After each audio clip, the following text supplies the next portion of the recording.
My name is Robert Archbold, and this is my story.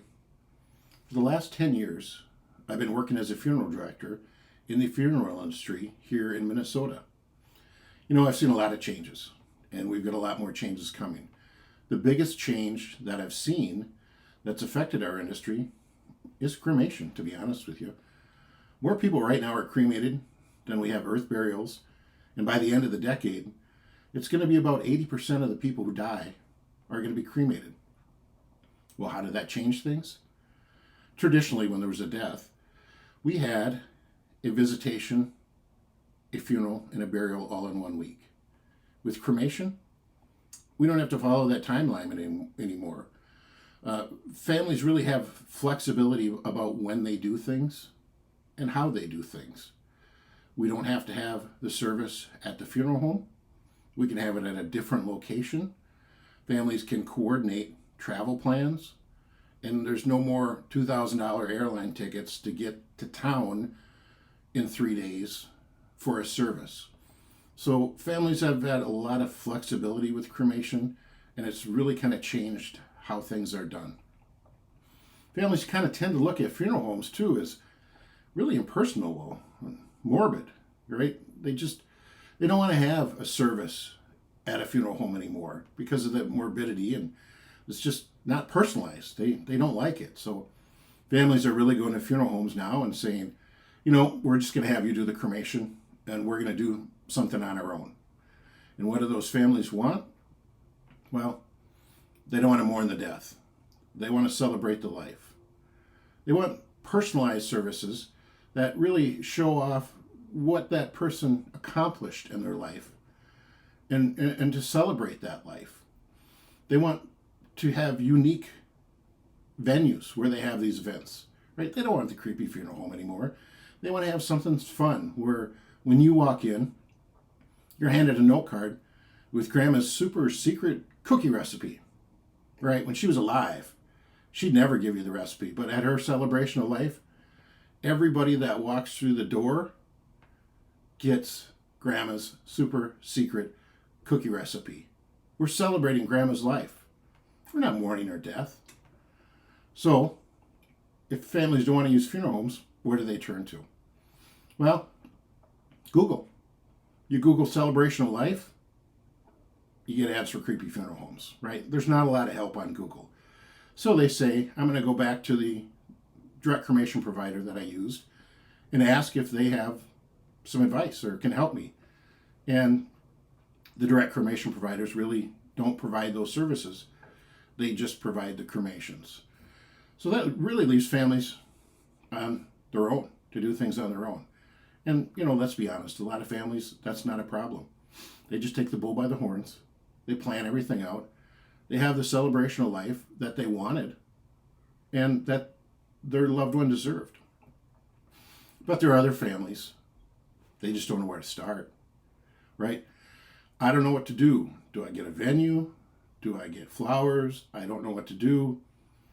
Will the venue even help us? They get frustrated and they say, we're just going to put this away for a month, set it aside. I'll come back 2 months from now and it's going to be better.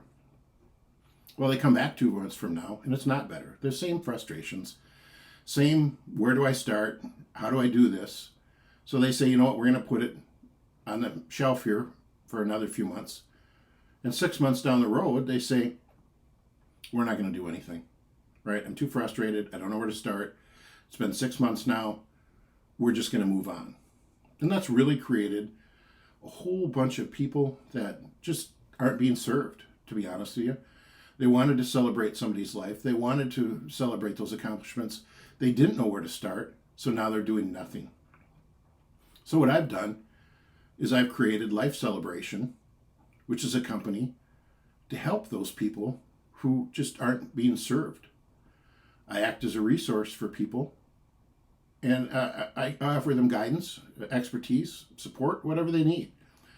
The first person that ever called me on this said, my dad died, my mom took care of everything. Now my mom died, I had her cremated, I don't know what to do. I don't know where to start. Can you help me? And I said, sure.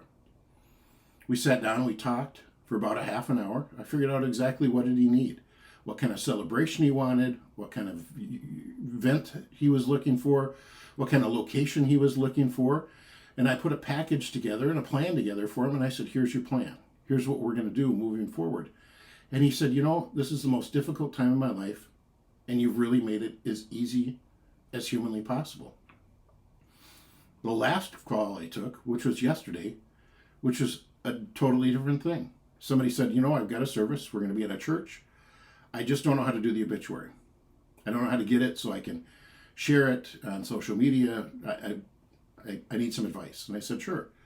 And I walked him through it. Here's what you're going to do. Here's where you're going to put the obituary. Here's how you can share it on social media. And he said, what do I owe you for this? And I said, you don't owe me anything. Neither one of those clients I charge for. In fact, I don't charge families at all for this service. If a family, like the first one, has a celebration of life at a venue that I partnered with, I receive a small referral fee to try to make it so I can serve all of these families that just aren't being served. So that brings me down to, what am I asking of you from hospice or chaplains or social workers? Really, I'm not asking a whole lot. I don't own a funeral home. I'm not looking for you to send business my way so I can do more cremations, because I don't do cremations, right? All I am is a resource for families. So when you're meeting with families or talking with families and they say, we don't know where to start. We don't know what to do. We know we're going to have mom or dad cremated, but from there we just don't know where to go. I'm asking you to provide my information to them so I can be a resource for them.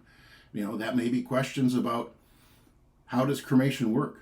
Or how come this guy is different from this guy? Or some families may just say, we don't know where to start. Can you help us? And that's what I'm here for. If you go to the QR code, it'll bring you to my website. On my website, it explains what I do. I've also got a one sheet of information that you can download, or families can download and they can save, which is outlining what I do, and my email and my phone number. And they can also see my video here, which is my story.